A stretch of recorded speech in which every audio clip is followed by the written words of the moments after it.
Ce programme est financé par les amis et partenaires du ministère de Joyce Meyer. Je vous le dis, Dieu est fidèle.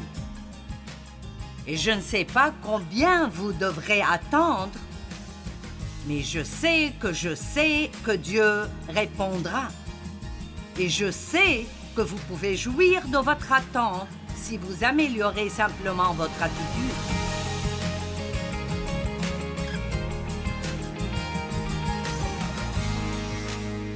Ne soyez pas surpris si vous passez par des choses. Dieu vous fait grandir. Vous ne remerciez peut-être pas Dieu pour cela maintenant, mais je remercie Dieu maintenant pour certaines des expériences les plus difficiles que j'ai eues dans ma vie et certains des endroits où Dieu m'a mise qui étaient justes. Je veux dire des chrétiens qui faisaient des choses et traitaient les gens de façon qui n'était juste pas bonne. Et je ne comprenais pas pourquoi j'étais là. Et vous savez quoi? Je n'ai pas appris quoi faire, j'ai appris quoi ne pas faire. Et parfois, la seule façon d'apprendre à ne pas maltraiter d'autres personnes est d'être dans une situation où vous êtes injustement maltraité. Allez.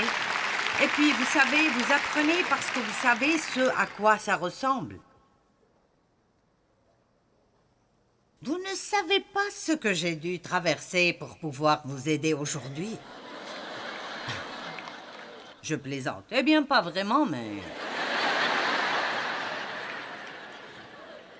Je suis si heureuse d'être passée par tout cela. Je ne suis même pas désolée à propos de mon enfance, parce que ça fait partie de qui je suis aujourd'hui. Job a attendu, Ruth et Esther ont attendu, j'ai attendu.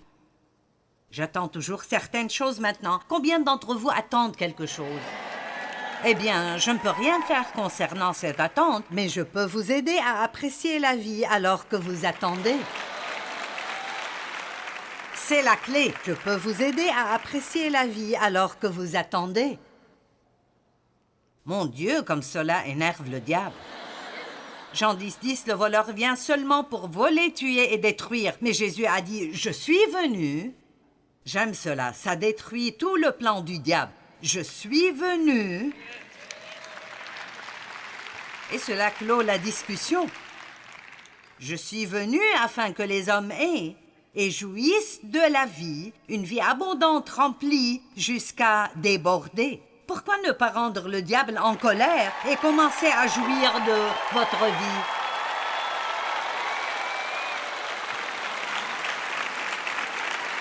C'est-à-dire apprendre comment jouir de la vie ordinaire de tous les jours. La vie, juste la vie.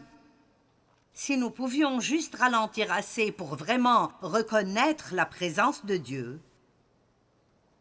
Et peut-être que certains de vous ne savent même pas de quoi je parle, mais il y a une véritable présence de Dieu que vous pouvez, je ne vais pas dire sentir, mais vous pouvez la discerner, vous pouvez la ressentir. Vous la connaissez dans vos cœurs. Et Dieu est avec nous tout le temps, mais c'est seulement quand nous ralentissons assez pour reconnaître cela que nous en jouissons. Et quand la Bible dit « Réjouissez-vous dans le Seigneur », il y a une joie, quelque chose de profondément spirituel qui vient à vous. Qu'importe combien vos problèmes sont grands, si vous pouvez passer du temps dans la présence de Dieu et vous savez qu'il marche avec vous, ça remplace tout le reste de ce qui arrive dans votre vie parce que vous savez qu'il s'en occupera d'une façon ou d'une autre. Un jour, quand le moment choisi viendra, il s'en occupera. Mais nous attendons tous quelque chose. Mais nous ne pouvons pas laisser Dieu nous dire quand.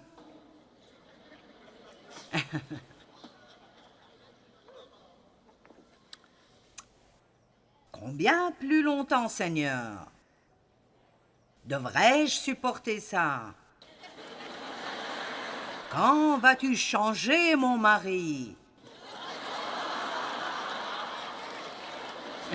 Je ne parle pas de mon mari, il est parfait. Au moins, il pense qu'il l'est.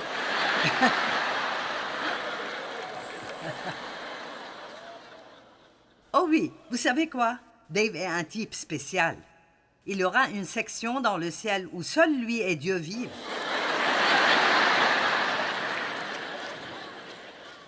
J'ai demandé à Dave, parce que j'aime parler aux gens à propos de ce genre de choses. J'ai dit, « Quelle est ta plus grande faiblesse? » Et il n'a pu penser à rien.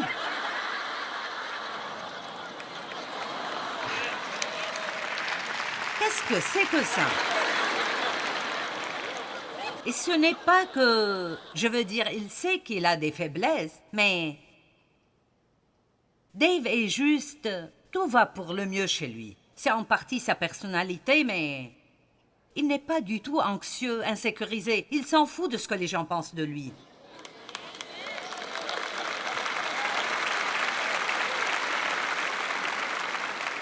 Donc, quand je dis « Quelle est ta grande faiblesse ?» la raison pour laquelle il ne sait pas et qu'il ne se concentre pas dessus.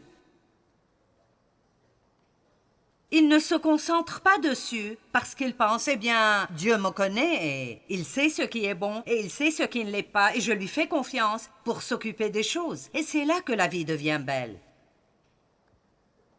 Maintenant, si vous me demandez quelle est ta faiblesse, je peux en nommer quelques-unes.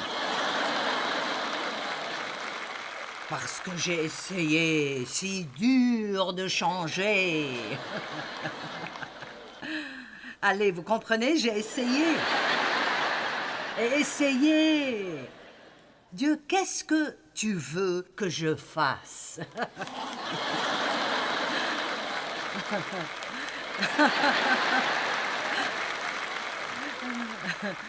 C'est comme si nous pensions que si nous faisons quelque chose, ça changera tout. Et vous savez quelle est la réponse? Il voudra que nous le croyions, que nous lui fassions confiance, que nous l'attendions avec une bonne attitude. Oui, mais qu'est-ce qu'il veut que nous fassions? Nous ne pouvons pas arrêter de faire. Nous ne sommes pas des actes humains, nous sommes des êtres humains. Oh, mon Dieu! Acte 16, acte 1, 6 et 7. Alors les apôtres réunis lui demandèrent, « Seigneur, est-ce en ce temps que tu rétabliras le royaume d'Israël? » Il leur répondit, « Ce n'est pas à vous de connaître les temps ou les moments que le Père a fixés de sa propre autorité. » C'est-à-dire, il y a certaines choses que vous n'êtes pas supposés savoir. Youhou, vous n'avez pas besoin de tout savoir.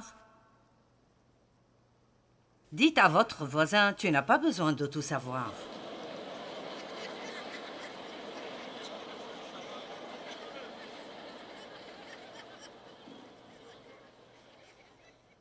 Ça ne prend pas tout ce temps pour dire ça. Vous voyez comment vous êtes? Je vous ai donné un peu de liberté. Et vous vous êtes perdu en faisant ce que vous voulez. Maintenant, je dois essayer de vous ramener. Très bien. Luc chapitre 18.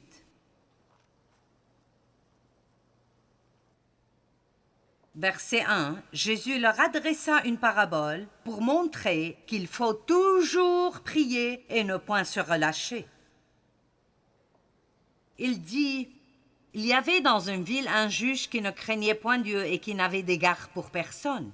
Il y avait aussi dans cette ville une veuve qui venait continuellement lui dire, « Fais-moi justice de ma partie adverse. » Pendant longtemps, il refusa, mais ensuite il dit en lui-même, « Quoique je ne craigne point Dieu et que je n'ai d'égard pour personne, néanmoins parce que cette veuve m'importune. » Allez, j'ai dit à Dieu que je n'allais pas me taire. Et je vais continuer jusqu'à ce que je voie du changement. Laissez Dieu savoir que vous n'allez pas abandonner. Ce n'est pas de l'impolitesse. Elle venait continuellement lui dire « Fais-moi justice ». Pendant longtemps, il refusa. Mais ensuite, il dit en lui-même « Quoique je ne craigne point Dieu et que je n'ai d'égard pour personne, néanmoins parce que cette veuve m'importune, je lui ferai justice, afin qu'elle ne vienne pas sans cesse me rompre la tête. » Le Seigneur ajouta, « Entendez ce que dit le juge inique. Et Dieu ne fera-t-il pas justice à ses élus qui crient à lui jour et nuit, et tardera-t-il à leur égard? Je vous le dis, il leur fera promptement justice. Mais quand le Fils de l'homme viendra, trouvera-t-il la foi sur la terre? »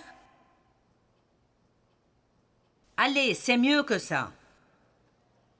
Je veux dire, il dit tellement, parce que vous savez ce qu'il dit? Assurez-vous que vous demeurez dans la foi, que vous continuez à croire, et laissez-moi travailler. Tant que vous croyez, Dieu travaille.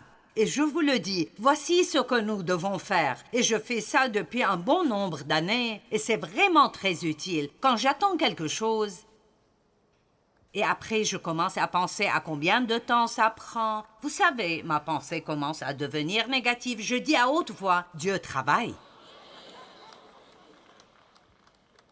Dieu travaille, et ça m'aide, parce que c'est vrai. Vous savez, quand vous avez une percée, Dieu n'a pas commencé à travailler sur ça une seconde avant que vous ne l'ayez. Dieu travaille dans votre vie maintenant. Il a entendu vos prières. Il travaille sur votre situation. Mais spécialement, quand vous priez des prières pour d'autres, vous ne contrôlez pas combien de temps il leur faut pour entendre Dieu. Hébreux 11, verset 1 et verset 6. Or, la foi est une ferme assurance des choses qu'on espère. Mais rappelez-vous, quelle est l'espérance? C'est une attente positive de ce que quelque chose de bien arrivera avec moi. Donc, la foi est une ferme assurance des choses qu'on espère, une démonstration de celles qu'on ne voit pas. La foi est pour quand vous ne voyez rien, quand vous ne vous sentez pas bien, quand vous avez des questions dont vous ne trouvez pas les réponses. Et la foi n'est pas une histoire du cœur. La foi peut croire que Dieu travaille et que quelque chose de bien arrivera quand tout autour d'eux semble être totalement l'opposé.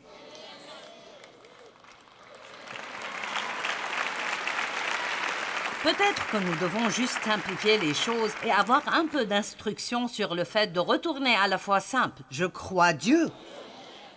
Je sais que ce n'est pas logique, mais je crois Dieu.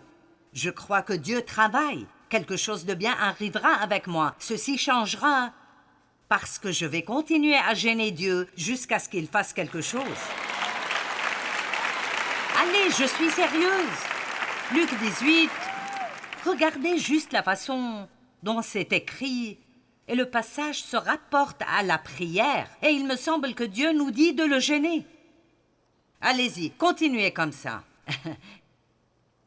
Il a dit, si même un juge inique a finalement donné à cette femme ce qu'elle voulait, il ne craignait pas Dieu. Il n'avait d'égard pour personne. Il était méchant et injuste, mais juste parce qu'elle refusait de se taire. Est-ce qu'une des femmes ici a déjà eu quelque chose qu'elle voulait de son mari, juste parce qu'elle refusait de se taire? Allez maintenant.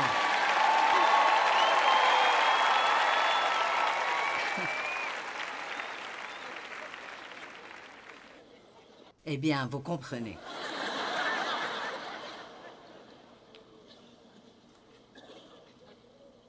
Et il dit, « Quand je reviendrai, trouverai-je la foi? » Peut-être que certains de vous avaient juste besoin de venir ici pour se rappeler de raviver leur foi de nouveau. Oui, vous êtes fatigués, vous êtes essoufflés. Vous travaillez dur et vous croyez en Dieu. Et vous attendez depuis une éternité que cet enfant change, ou pour que vos finances changent, ou pour que vous changiez, ou je ne sais pas. Mais je suis là pour vous dire, je suis passé par là, et je passe encore par cela, dans différentes saisons à des moments différents. Et je vous le dis, de la parole de Dieu, et d'après mon expérience et l'expérience de beaucoup d'autres, que Dieu est fidèle. Et je ne sais pas combien vous devrez attendre, mais je sais que Dieu répondra. Et je sais que vous pouvez jouir de votre attente si vous améliorez simplement votre attitude.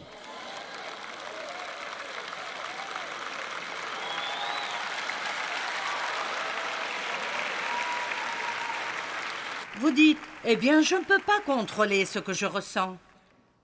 Peut-être pas, mais vous pouvez contrôler votre comportement. Vous le pouvez parce que la Bible dit que nous avons la maîtrise de soi. La maîtrise de soi veut dire que vous pouvez vous contrôler au cas où vous ne l'avez pas compris. Or, sans la foi, il est impossible de lui être agréable. Car il faut que celui qui s'approche de Dieu croit en deux choses, que Dieu existe et qu'il est le rémunérateur.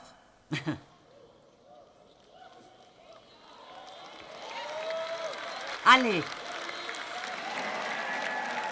il est le rémunérateur de ceux qui le cherchent avec diligence. Allez, vous avez une bénédiction qui arrive. Dieu travaille dans votre vie.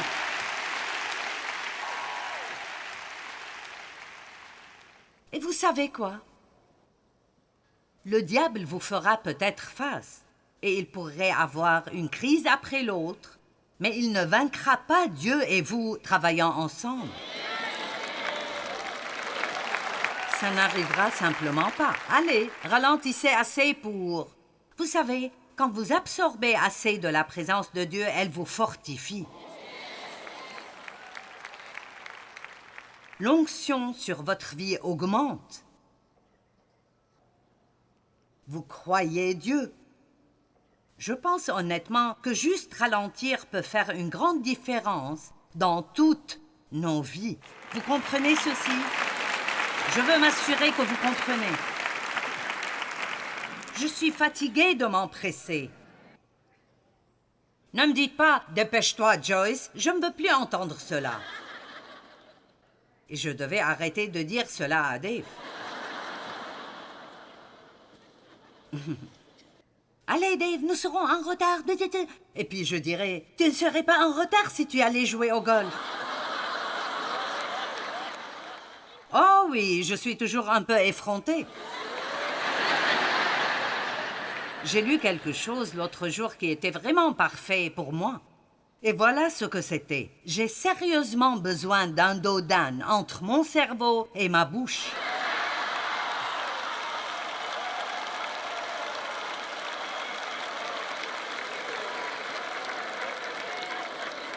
Combien d'entre vous en ont besoin aussi? Et puis mon fils est allé au centre commercial et il m'envoie cette note. « Maman, je t'ai acheté une nouvelle blouse. » Et j'ai eu un bon sentiment chaleureux. J'ai pensé, eh bien. Et puis, il m'envoie une photo de la blouse. Et c'est une blouse noire avec de grandes lettres blanches qui disent « Si ma bouche ne le dit pas, mon visage le montrera. »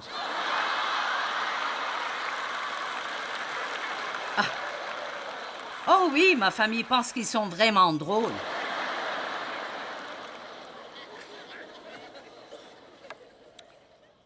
Seigneur, qu'est-ce que je dois faire maintenant? Vous savez, quand nous attendons, nous sommes tentés. Nous avons beaucoup de tentations alors que nous attendons. Et tenter de... essayer de faire que quelque chose arrive, et c'est probablement la chose numéro 1. Essayer de faire que quelque chose arrive. Comme Abraham et Sarah, ils attendaient et elle a été fatiguée d'attendre et donc Sarah a une grande idée et Abraham va avec. Elle décide que si elle ne tombe pas enceinte, alors elle laissera Abraham avoir une deuxième femme. Je veux dire, c'est stupide depuis le début.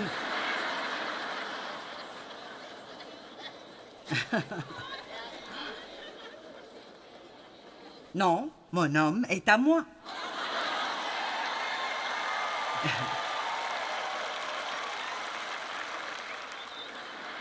Et ne le regardez même pas trop longtemps.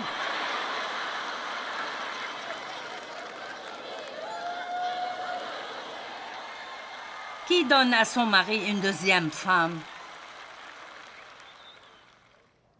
Eh bien, de toute façon, faire marcher les choses vous-même. Une autre chose est de juste abandonner. Combien de fois avez-vous dit à Dieu dans votre vie, « J'abandonne » ? Allez. Oh Dieu, j'abandonne. Ça ne va pas le faire s'apitoyer sur vous.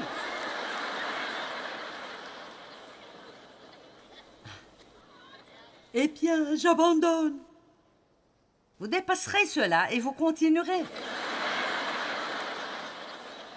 Et vous êtes tenté de vous énerver contre d'autres personnes qui ne traversent pas ce que vous traversez.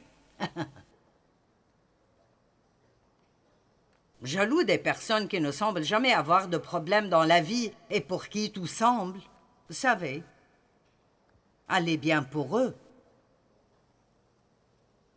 Vous êtes malade tout le temps et votre ami n'a jamais même eu un rhume. Et vous l'aimez avec l'amour du Seigneur, mais vous ne pouvez pas le supporter.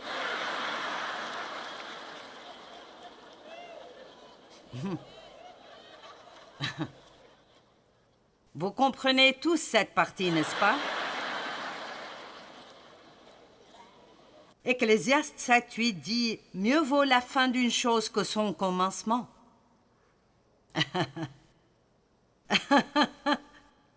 Elle trouve cela drôle. Mieux vaut un esprit patient qu'un esprit hautain. Maintenant, comprenez cela. Mieux vaut un esprit patient qu'un esprit hautain. L'orgueilleux essaye de prendre les choses en main et fait que quelque chose arrive lui-même. Mais le patient attend Dieu. Jacques 1:4. Que la patience accomplisse son œuvre, afin que vous soyez parfaits et accomplis, sans faillir en rien. Dans la vie, il y aura toujours des choses que vous ne savez pas. Et si vous voulez avoir la paix et jouir de votre vie, vous devez arrêter d'essayer de tout comprendre. Tout d'abord, nous ne comprendrons jamais Dieu. Parce qu'il fait certaines choses.